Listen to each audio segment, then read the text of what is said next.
अस्सलाम वालेकुम, welcome back to Sajida kitchen. आज हम आपके लिए लाए हैं पुना स्पेशल बीफ दालचा, जिसे बनाना बहुत ही आसान है। एक बार आप हमारे मेजरमेंट के हिसाब से बनाएंगे, यानी हमारे तरीके से बनाएंगे, तो आपको बहुत ही इजी लगेंगी ये रेसिपी और आप इसे बार बार ज़रूर बनाएंगे। तो चलिए शुरू करते हैं। सबसे पहले हमने 1.5 कप तुअर की दाल लेनी है और हाफ़ कप हमने मसूर की दाल ऐड करनी है। तो चलिए इसे हम मिक्स कर लेते हैं और अच्छे से वॉश कर लेते हैं 3 से 4 पानी से। यहाँ पर हमने वॉश कर कर रेडी किया है और इसके बाद में हमने 2 कप दाल ली है, तो 2 कप हमने इसमें पानी ऐड करना है, यानी 2 ग्लास हमने इसमें पानी ऐड करना है। तो चलिए यहाँ पर हमने दूसरा ग्लास भी ऐड किया है और उसके बाद में हमने प्याज ऐड करनी है। प्याज हमने एक बड़ी ली है और अगर आपके पास छोटी है तो आप 2 भी डाल सकते हैं। हाफ़ टी स्पून हमने हल्दी पाउडर ऐड किया है। नमक हमने हमारे टेस्ट के हिसाब से, यानी सिर्फ दाल के हिसाब से ही ऐड किया है। तो चलिए हम कुकर का ढक्कन लगा लेते हैं और 4 से 5 सीटी आने तक हम इसे गला लेते हैं। तो यहाँ पर हमने सेकंड कुकर लिया है जिसमें हमने बीफ को गला लेना है, यानी बीफ के गोश्त को गला लेना है। यहाँ पर 1 किलो बीफ लिया है और हमने इसमें ट्रांसफ़र किया है प्रेशर कुकर में और इसे अच्छे से वॉश किया है। और एक प्याज हमने इसमें ऐड करनी है। नमक हमने हमारे टेस्ट के अकॉर्डिंग डालना है, यानी सिर्फ गोश्त को बॉईल होने के हिसाब से ही डालना है।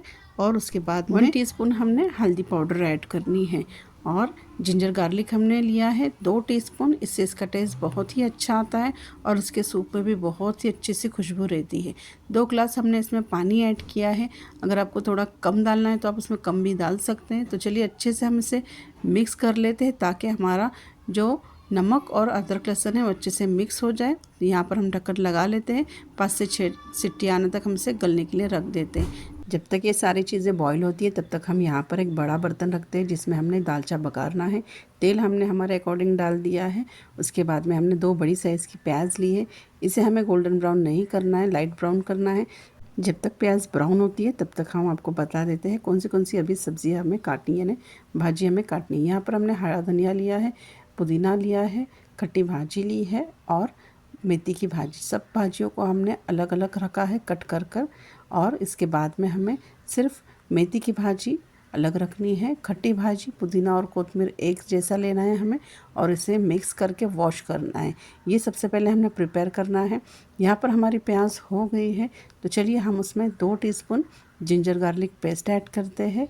इसे हमें 2 मिनट के लिए फ्राई करना है और उसके बाद में इसे अच्छे से मिक्स करना है। इसकी ज़रूरी है ज़्यादा फ्राई होना।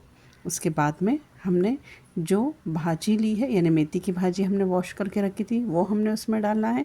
याद रखिए पानी के साथ हमें इसमें नहीं डालना है, वॉश करके एक छन्नी में छान कर रख देना है।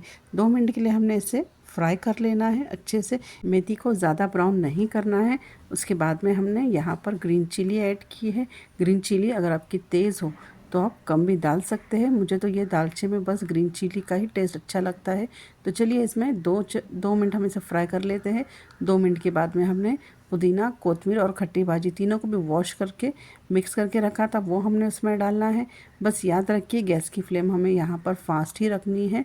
हाई फ्लेम पर ही ये बहुत फटाफट इसका पानी लूज आउट कर लेता है और ये अच्छे से मेल्ट भी हो जाती है। पूरी जितनी भी भाजी हमने डाली है वो अच्छे से मेल्ट हो जाती है।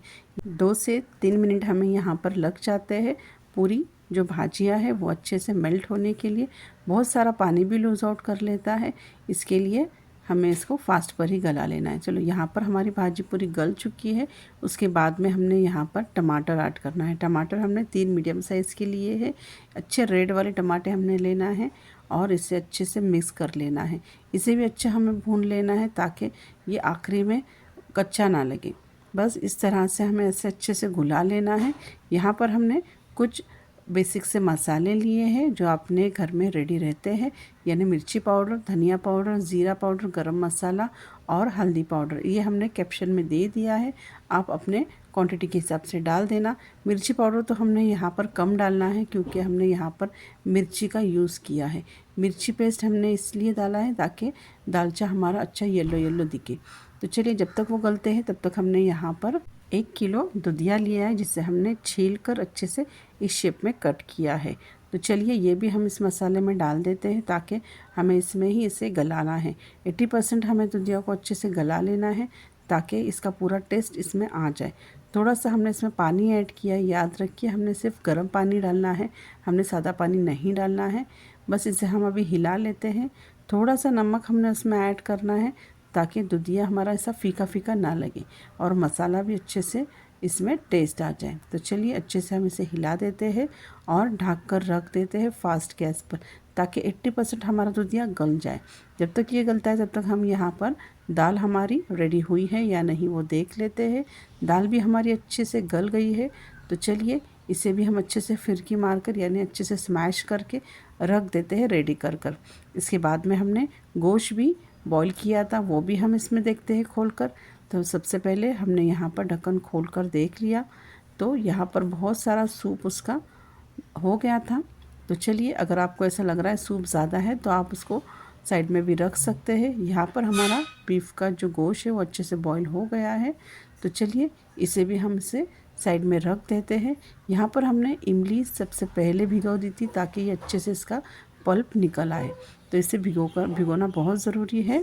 उसके बाद में हमने यहाँ पर ढक्कन खोल कर देखा तो हमारा जो दूधिया है वो अच्छे से गला हुआ दिख रहा था। फिर भी हमने इसे चेक करना है। देखिए इस तरह से ये 80% कुक हो गया है। उसके बाद में हमने यहाँ पर गोश्त ऐड करना है। गोश्त के साथ में हमने सूप भी डाल दिया था ताकि ये अच्छे से मिक्स हो जाए और इसमें इस पॉइंट पर बहुत सारी तरी आ जाए। तरी आना बहुत ज़रूरी है क्योंकि दालचे में जब ये पकता है तो ही तरी आ जाती है। तो चलिए हम इसे ढक कर रख देते हैं ताकि अच्छे से बॉईल हो जाए। और जैसे ये बॉईल होता है तो हमने यहाँ पर उसको खोल कर देखा तो यहाँ पर हमने गैस की फ्लेम लो की है और हमने जो बॉईल की थी दाल वो हमने अच्छे से मैश करके इसमें ऐड की है। बस इस पॉइंट पर इसे हमने अच्छे से हिला लेना है। याद रखिए ज़्यादा पतला नहीं करना है, बस थोड़ा सा ही हमें इसमें ये करना है। उसके बाद में हमने यहाँ पर इमली का पल्प जो लिया था वो हमने इसमें ऐड करना। जितना हमने हमारे टेस्ट के हिसाब से खट्टा चाहिए उतना हमने इसमें ऐड करना है। यहाँ पर हमने खोपरा लिया है यानी ड्राई कोकोनट लिया है, उसे भी हमने भून कर पीस कर ऐड किया है।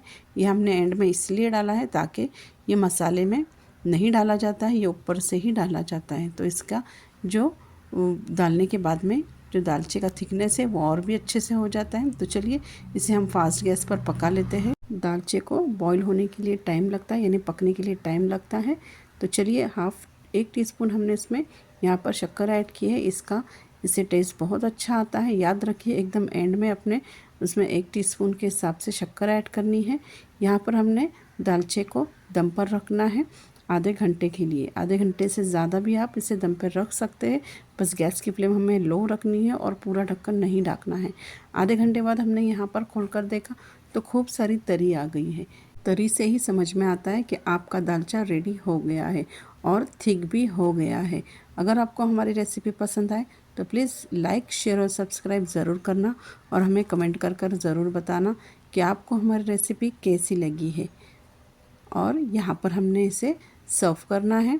तो चलिए रेडी टू सर्व पुणे की special recipe beef dalcha. Thank you. अल्लाह हाफिज़।